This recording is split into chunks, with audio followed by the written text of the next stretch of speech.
the Healing Through Love podcast with Charlene Lynch and Rose Davidson. In episode 135, discover how trauma impacts the nervous system and learn to thrive after it with Cathy Domoney. I mean, these people are amazing people to have in your life, okay? And so you're looking for people who are able to shine a light on your blind spots, because you might be getting into a habit of behavior. You might be in a habit of self-sabotage. You might be in a habit of self-depreciation talk. Do you know what I mean? Where we're making fun of ourselves, or we're not accepting a compliment, or things like that. You know, we need to be able to be stepping into our power and doing those sorts of things. And also, what I'd like to highlight with that is the definition of trauma.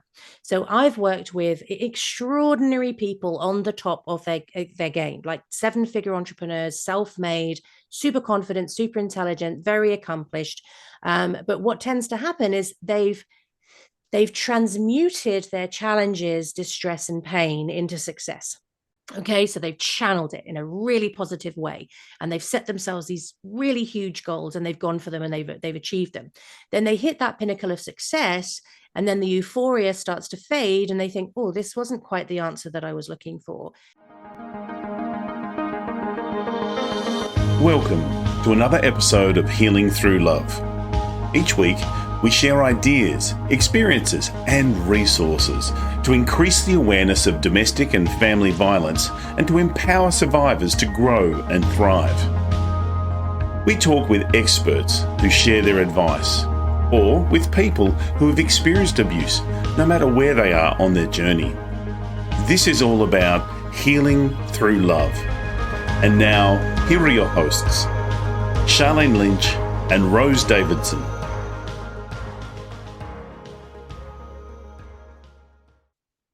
Hello and welcome to the Healing Through Love podcast, a space where stories of strength, resilience and transformation unfold. I'm your host, Charlene Lynch, and I'm honoured to be your guide on this journey of empowerment and healing. Today, we've got a very special episode tailored just for you. Whether you're driving the car, sipping a cup of tea, or taking a moment to yourself, I want you to know that you're in a safe place. Healing Through Love is more than a podcast. It's a community, a beacon of hope, and a reminder that you are not alone. In this episode, we have a guest who will share a story that resonates at the core of our mission, a story that illuminates the power of love, resilience, and unwavering strength that lies within each and every one of us. So settle in, take a deep breath, and let the healing journey begin. But before we dive into today's inspiring narrative, a quick reminder that if you find value in our episodes, consider supporting us by subscribing, sharing, and leaving a review. Your engagement helps us reach the hearts and spread the message of healing at the speed of love.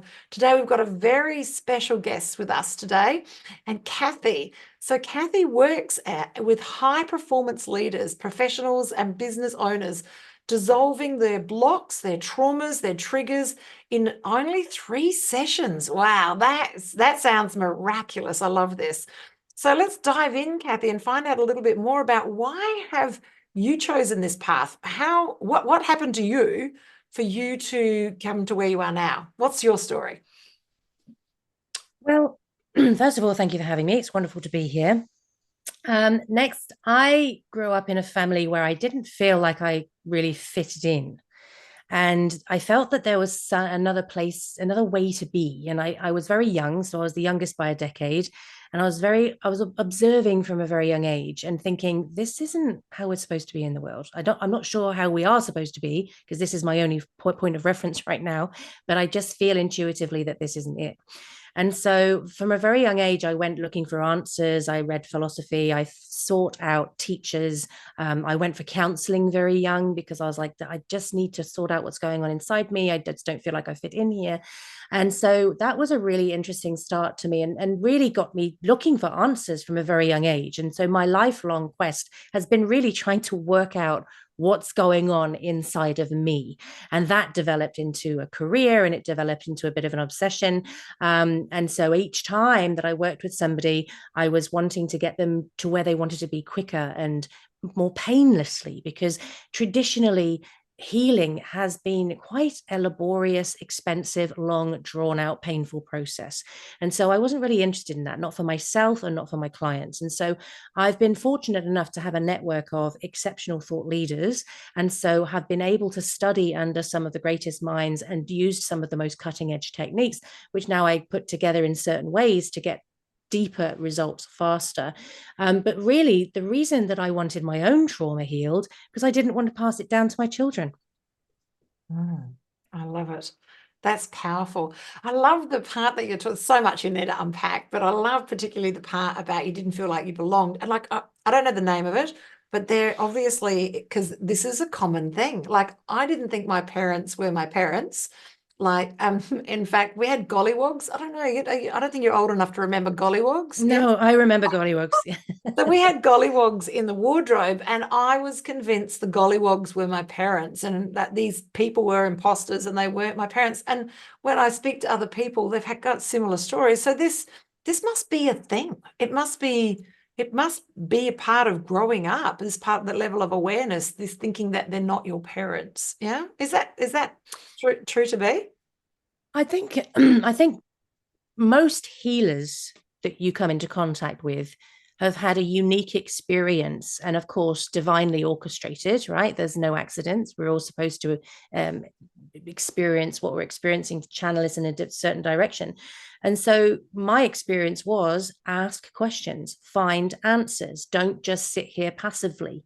You feel intuitively that there's something else, trust your instincts and go out and find what that is. So I think if you speak to any healer, they're going to have a similar journey where we've been put in the exact right circumstances in order to push ourselves to grow and expand. And then in doing so, we want to spread that message, right? Because don't get me wrong, like being in the chrysalis is super painful and super messy, and we basically have to decompose before we become the butterfly. But as you go through it again and again and again, because each time you elevate in life, you're going to hit another barrier, another challenge, another process. But because you're in that routine of being dedicated to expansion and not being frightened to dig into the dark, right?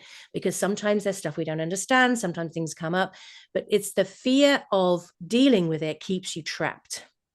Leaning into it and dissolving it frees you. And so once you understand that concept, you're more likely to lean in. And don't get me wrong, like I would say that I'm a reasonably evolved soul. But I will have conversations with my colleagues and my friends where I'll be like, oh my God, I feel like I've really arrived. I feel like I completely connected to the divine. I feel like I really am in tune with myself. I feel that I am aligned. I've dissolved so much stuff. I feel really elevated right now. I feel like really high vibe. And like 2 weeks later, I'm crying going, oh my God, this is so painful. I feel so lost right now. What the hell is going on? Why do I keep choosing this path?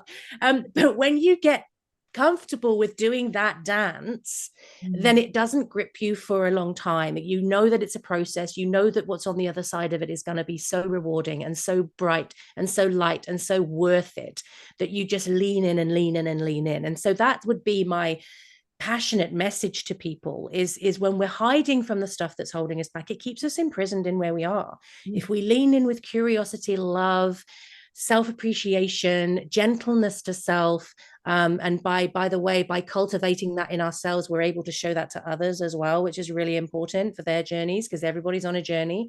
And so when we are able to do that, it becomes less dark.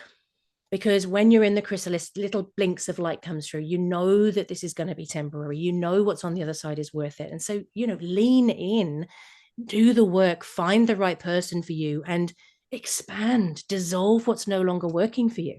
I love it. I wish that it didn't all have to happen in one day. It'd be nice if there was a cycle that would go from feeling amazing to, oh my God, and happen in a space of 24 hours. That makes me laugh. I identify that with 100%. I can be on top of the mountain thinking, oh my God, I think I can fly. And then like smack, something happens. And and it doesn't matter. It's not about being evolved. I think it's about being the journey. I think this is all part of the journey. So much in what you've said, again, to unpack.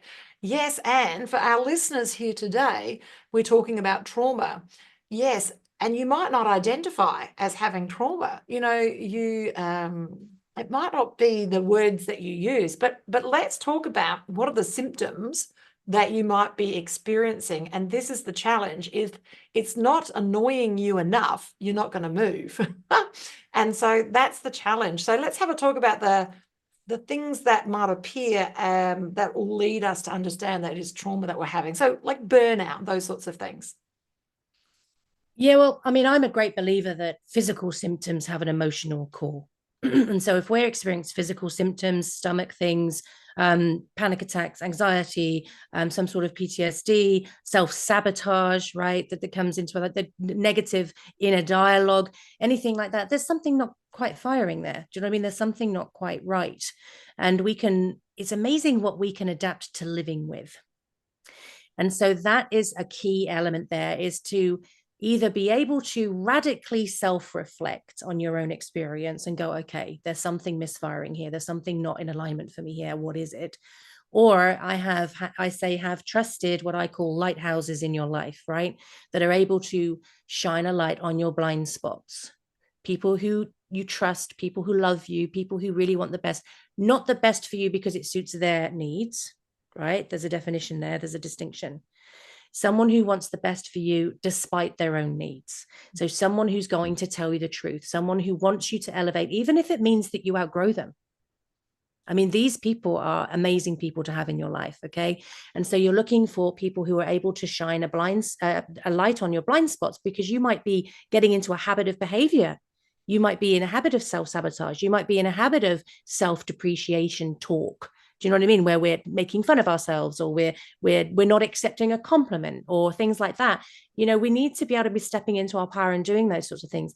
And also, what I'd like to highlight with that is the definition of trauma. So I've worked with extraordinary people on the top of their game, like 7-figure entrepreneurs, self-made, super confident, super intelligent, very accomplished. But what tends to happen is they've transmuted their challenges, distress, and pain into success. Okay, so they've channeled it in a really positive way, and they've set themselves these really huge goals, and they've gone for them, and they've achieved them. Then they hit that pinnacle of success, and then the euphoria starts to fade, and they think, oh, this wasn't quite the answer that I was looking for. And actually, these feelings have caught up with me, and what was working for me before isn't working for me now. Or maybe there's a fracture in my romantic relationship, or maybe there's a fracture in the relationship with my kids or my colleagues or whatever, and I can't quite put my finger on why. And so that's when they come to me. So I generally have built my business through referrals. The first conversation, they'll say, I've just released a film, I've just done a TED talk, life's fantastic, I've just hit this financial threshold, blah, blah, blah. And I'm like, that's awesome. May I ask, why did you book in to see me? And then, of course, that's when, well, there's just this one thing. You know, and what blows my mind is I've worked with people who have had horror stories of lifetime of through their life, you know, from the birth upwards. Some of the people I've worked with can't remember before the age of 12. Okay. But what's really, really interesting to me, and what's really educated me in supporting people through resolving their trauma, is trauma isn't the incident itself, it's how we've received the incident. Okay, so it can't be quantified. There's no logic to it. It can't be compared to anybody else, because I've worked with a client who had just a catalogue of what I would call deeply distressing, disturbing events in their lives. But when we leant in and I asked what was the most distressing memory of their experience, they said being humiliated in front of their year 5 class by their teacher. Wow. So for me, from the outside looking in, I thought, wow, I would not have chosen that from that list. But that was the most distressing memory of their childhood. And so I think a lot of people, particularly women, not exclusively women, but particularly women, downplay what they've been through to survive it. And some of the people that I've worked with who have survived just a catalogue of incredibly distressing events will say to me, well, I had a pretty good childhood. I can't really complain. You know, I had it really good in so many ways. And that's a survival mechanism. But the fact of the matter is, when we've got these things unresolved within us, we may be living, we may be surviving, but perhaps we're not thriving to the fullest of our potential. And I like to see people sparkle because they deserve it. I love it. I love it. You know, as a woman who survived post-traumatic and now I'm in post-traumatic growth, the one strategy that works for one aspect, so I'm a recovered hoarder, doesn't work for the same strategy. I'm a recovered alcoholic, doesn't work for that. For domestic violence, the strategies I've used there to move and shift don't work for overcoming the fear of speaking publicly. Like, just because you've overcome one thing in your life does not mean that you can use that same skill set across other things. And this is what makes you very unique, Cathy, is that you're an investigator by like, you were born an investigator and you've got this innate level of curiosity to ask the questions that even nobody's asking. And you've come up with this very unique, very individual and a proven formula that helps unpack these neural pathways that we've created and redesign them so that you've got tools and techniques that they can use so they can move forward on all of the aspects of their life. I love it. I love it. Tell us a little bit more about this beautiful pathway that you talk about, this beautiful formula, the proven formula that you use. So there's a lot of different things. I am qualified in a lot of different things. So there's some psychology, there's some counseling, there's some hypnosis, TRTP, the Richards trauma process. Judith Richards is an incredible person leading the way in healing trauma. Colette Stryker, who also has developed this process called MAP, where we play with the superconscious, and we ask the superconscious. We basically give instructions to your brain in order to identify all of the events in your life that have triggered this particular reaction, and we're able to dissolve it en masse in that way. So, and there's all sorts of NLP, there's all sorts of different things that I've studied over the years, which I bring to each session. So there's no session that's the same for any client, because, for example, I have been working with a client who I started with one particular modality, which really suited her for the first session. We got to the second session and I said, "How have you been?" And normally after the first session, clients go, "Oh, I felt so calm. I felt so centered. I felt so peaceful. I felt so loved." And she said, "I have felt the most stressed and anxious that I have ever been in my life." And I was like, "Oh my God, like, what is going on?" Because that is not the results that I normally get. But when I asked a few more questions, she was facing a massive life choice, which included a huge medical procedure, and she had to make the decision, like, within the next 10 days whether she went ahead with that or whether she didn't go ahead with that. And I was like, yeah, that will cause that kind of level of anxiety and stress. But I was able to say to her, "Hey, what we had planned for today is not going to work.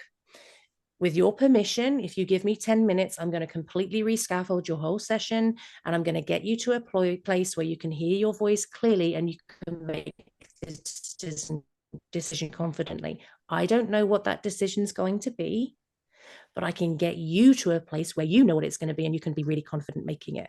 And so being qualified in so many different things is such a blessing, because you can pull different things out of the toolbox whenever you need to. So there's no one size fits all. And I would suggest I'm not the right person to help everybody. Some people like my British accent. Some people like my crazy pom hair. Some people don't. You know, I will repel some people. But I would say to you, please do not be repelled from the healing.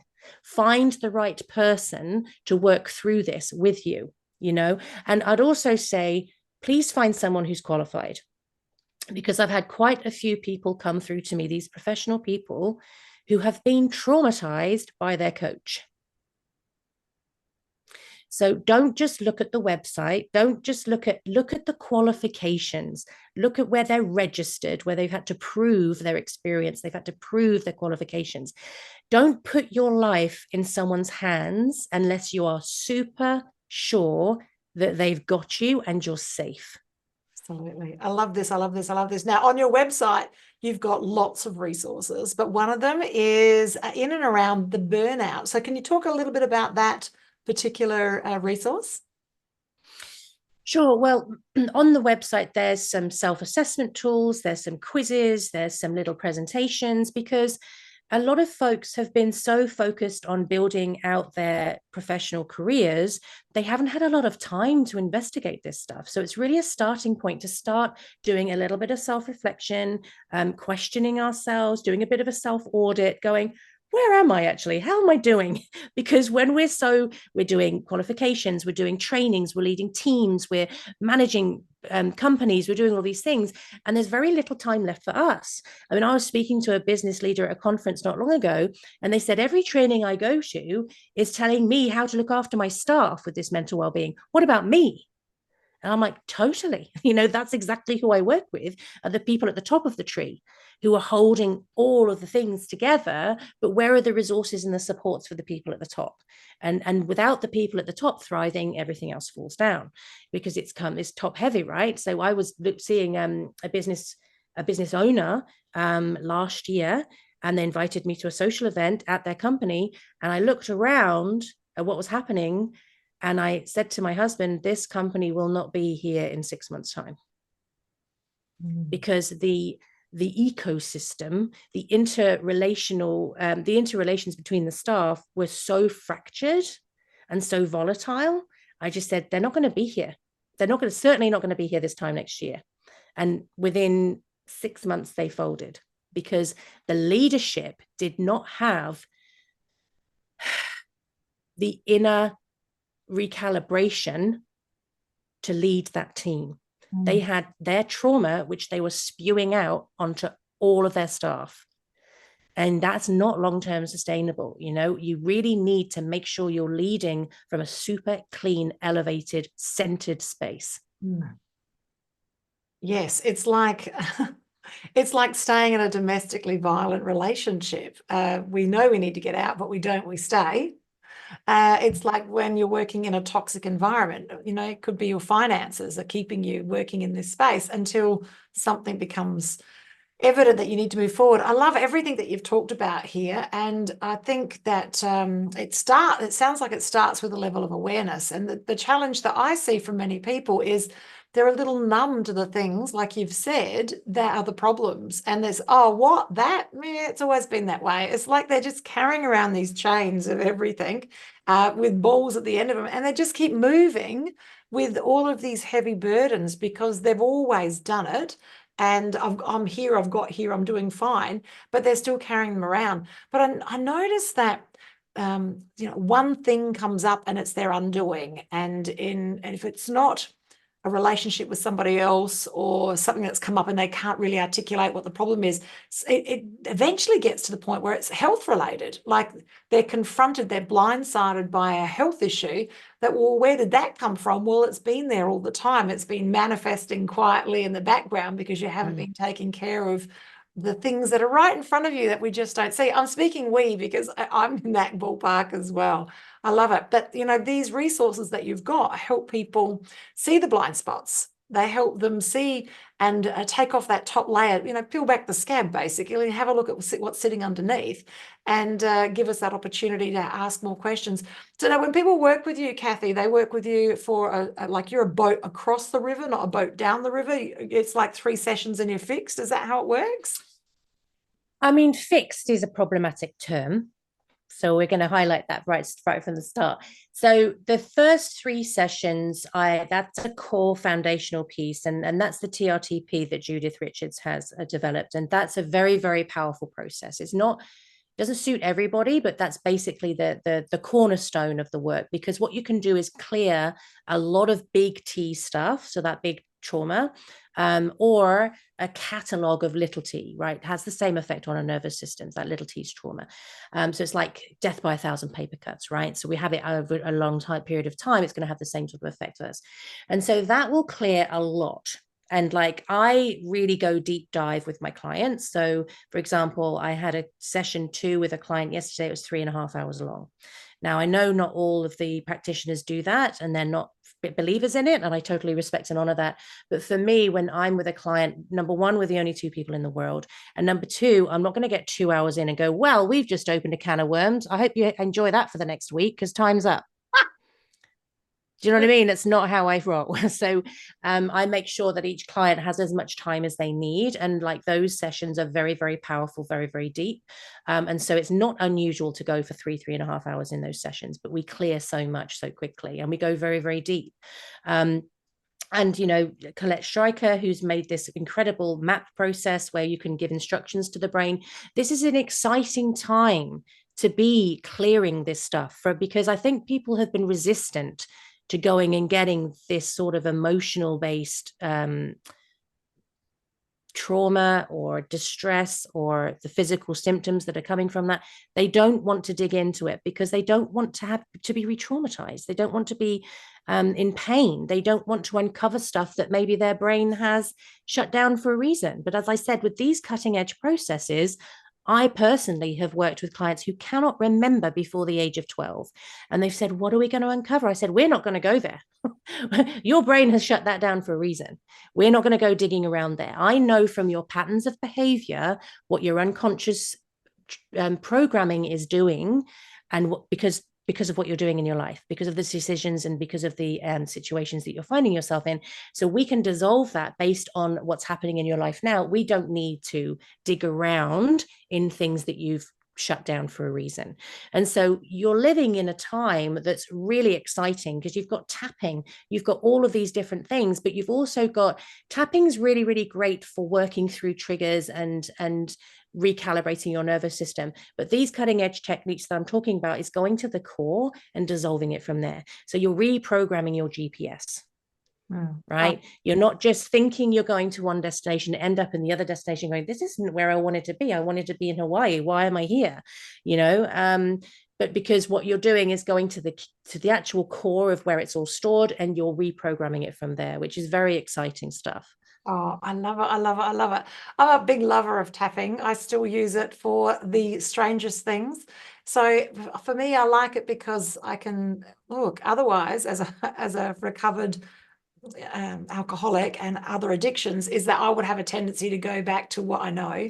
So having something like tapping for me is a great thing to have in the handbag that I can use if I feel something not coming on and there's no one else around to sort it out. There's no therapist to be seen, and maybe you're in an airport about to board and something's going on for you. So I love still those little tools and techniques that you can use because you just never know when the stuff's going to happen. Absolutely. As you said, it starts great at the beginning of the day. You're on top of the mountain, and then by the end of the day, oh my God, what happened? And I think it's the human experience. And I think that when you've got that heightened level of awareness, you're going to notice more stuff coming up. Yeah. And I love it. I love it.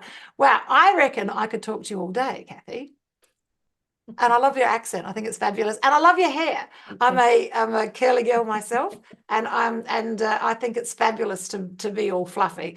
Not so good in the humid weather, I've noticed, but you don't get any humid weather in the UK. But come to Bali and whoo, the hair just goes everywhere. I love it. So, Cathy, just in closing, I'd love you to share with our audience your closing words, your words of wisdom to help them move from where they are to where they want to be. My biggest message to all of my clients and everyone listening is to be kind to yourself. Now, I know that's a bit cliche, but we tend to be very hard on ourselves. We're beautiful and kind and loving to each other, but tend to not be so for ourselves. But here's the thing. If you've got stuff stuck in your system, if you've got events stuck in your psyche, those events are still attached to the parts of you that experienced them. So if I experienced a traumatic experience at age 5, the part of me who's continuing to experience that is 5. I cannot put my adult logic onto my 5-year-old self. It's not doable. And so if you have problem or challenge in being kind and loving to yourself, get a photograph of yourself when you're 5, 6, 3, it doesn't matter. And imagine that part of yourself struggling with whatever it is you're struggling with, and send love and caring and support and everything that you possibly can that's positive to that beautiful young part of you. because those are the parts that step forward when we're in fear, when we're in crisis, when we're in fight, flight, freeze, fawn. Those are the parts that chose to learn to cope with things in the way that they could at the age that they were. Right. There's a beautiful, I did a talk to the women's health thing a few months ago. And one of the slides that I used on that was, it's a beautiful sculpture, and it's like a see-through wire sculpture of two adults with their backs to back, and they're facing away from each other. But inside are two child figures reaching out to each other, and they're illuminated. And I just thought, if we could see ourselves like that and each other like that, and respond from that place of love and understanding and nurturing and support, gosh, how much easier our journeys would be, and how much more we'd be able to lean into that healing. So when you're struggling to find that self-love, that self-care, imagine that younger version of you, that child version of you, because they're still there, right? They're still active. And part of what I do is allow them to rest and assure them that the adult you has now got them, they're safe, it's okay, and they can rest. They don't go anywhere, they don't die, they just rest. They don't need to be on high alert anymore. So imagine that younger version of you and send that version of you love, because it all ends up the same way. But it's really important that we show up for ourselves first, so that then we can show up for other people. Oh, I love that. Be kind to yourself. If we could just be kind to ourselves, and obviously to others as well, it would be a different world. I love this, such a beautiful conversation. If you're listening today and you're a survivor of family and or domestic violence, reach out to Healing Through Love. We have pamper days, think day spa on steroids, where you come along and we have hairdressers and makeup artists, we have physical therapists, we have kinesiologists, we also have massage and everything you can imagine. We have 25 different practitioners holding the space for you, and it's free. And we have these beautiful pamper days all around Australia. And now, as of 2023, we're global. So we have them in a community near you. So reach out to Healing Through Love, and we'd love to point you in the right direction of a pamper day coming up close to you. If you're listening today and you are a practitioner and you've got a heart for change, and you want to hold the space for someone to heal, please reach out to Healing Through Love, and we'll connect you to an organizer in your community. Cathy, this has been a beautiful conversation. Thank you so much. I'm very excited. All of her resources available on her website. The link is in the show notes and also in the show description. It's been a privilege and a pleasure to hold this space today. It's a goodbye from me and a goodbye from Cathy. Bye for now. Thank you for joining us for this episode of Healing Through Love. You can get further resources, see the show notes, or simply reach out to us via our website at htlaustralia.org. Thanks so much for joining us, and we look forward to your company next time on the Healing Through Love podcast.